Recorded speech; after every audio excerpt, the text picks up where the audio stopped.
Banded mongoose is about the size of like a small house cat, with a much longer or a longer shaped body if you want, but quite a chunky animal. They live in groups. There's certainly some others in that termite mound.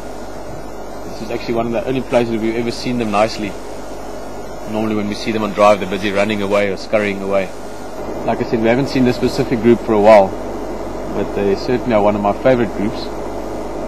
It's because they're so comfortable. We're sitting obviously very close, like you can see. Even though it's still cold, he's already got that instinctive place lying in the shade, so to sort of leave you a bit more camouflaged. You can see in typical cheetah fashion, looking around, surveying the area. It's also amazing how fast these animals are. Is already a lot smaller than it was yesterday afternoon or last evening even. I've just eaten during the course of the day yesterday. It was huge, it looked like a little barrel.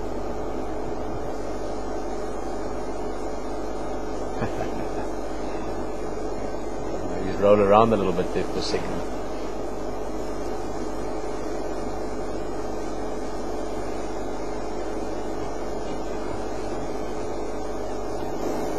Hard to identify or hard to distinguish differences.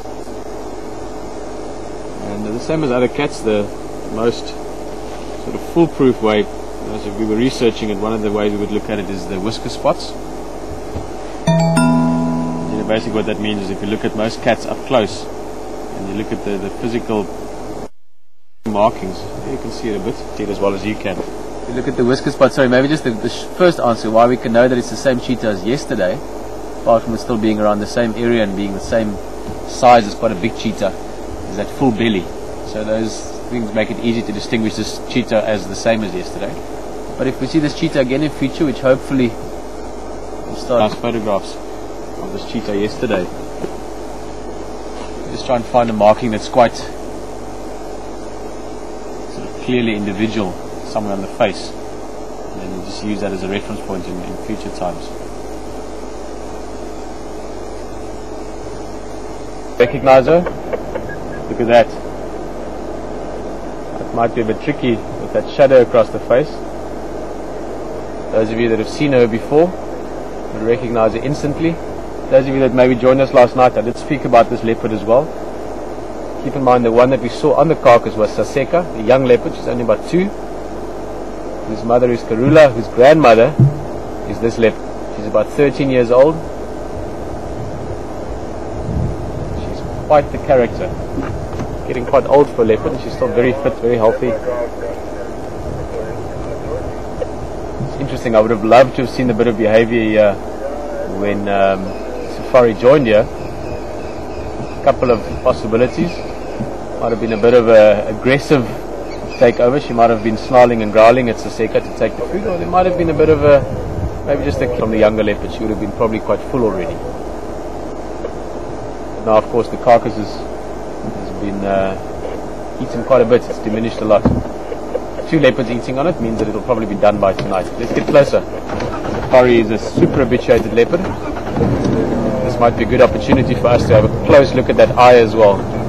It's always interesting to me to see the eye. It actually looks like a planet almost to me, like some kind of science fiction planet. Oh, we're sitting here right next to a leopard, literally. Look how close we can get. Give us a close look at the eye there, Hammond. The blind one or the seeing one. Look at that. Unbelievable. Looks like she's more interested in just enjoying the warm sunlight and a bit of a nap now. Again, most likely this would have happened during the course of the night, maybe early hours of the morning. Look at that eye, look at the colors in it.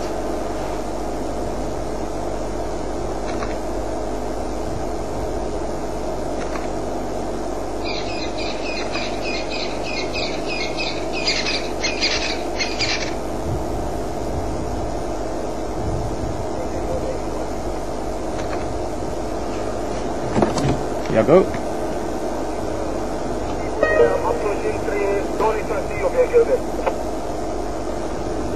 Of course, we'll just pull in.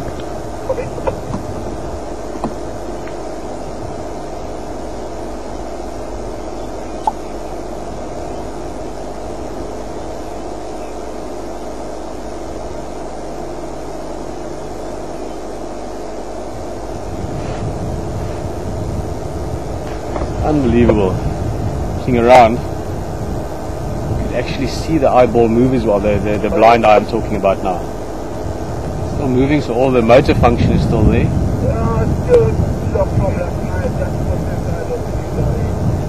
And that injury was caused, just again, many might not know, many years ago already. I forgot exactly, Rexon said roughly how long ago, but 5-6 years, if not more. No, it must be more.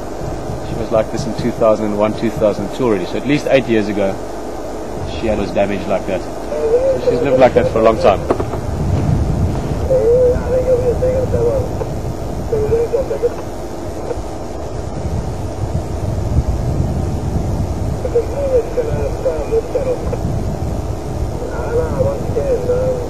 That's what she was looking at.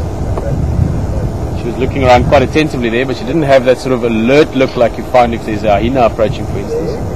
I can just see, I don't think we'll see them from the camera. A couple of impala just moving through the bush there.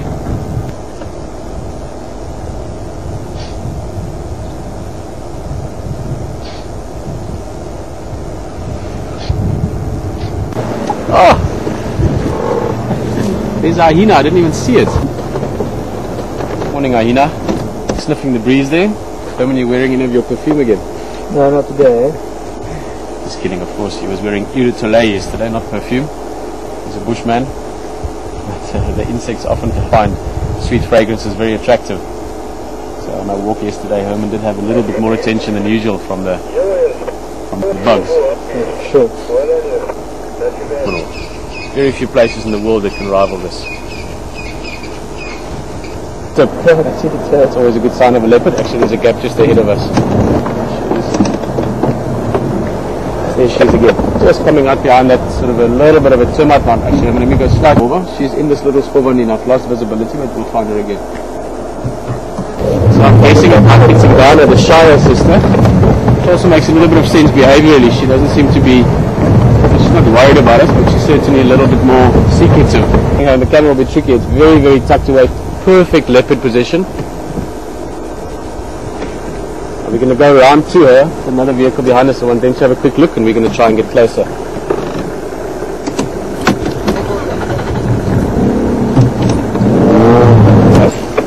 No, you can come past. Okay. Let's see. Yeah, it's Tingana. Hey. Looking a bit lean, maybe she's going to hunt. Abel said he saw some baboons heading this way. Now she would certainly be wary of baboons. I do like this leopard as well. Much shyer, much more surreptitious.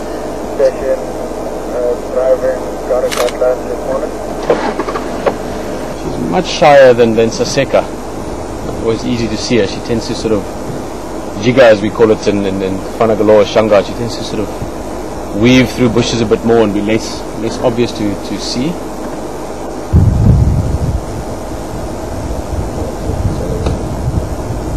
Oh, you can see the bit of body there as well. Well done. Yeah, she's moving off again. Like a shadow, just if she moves we'll see her.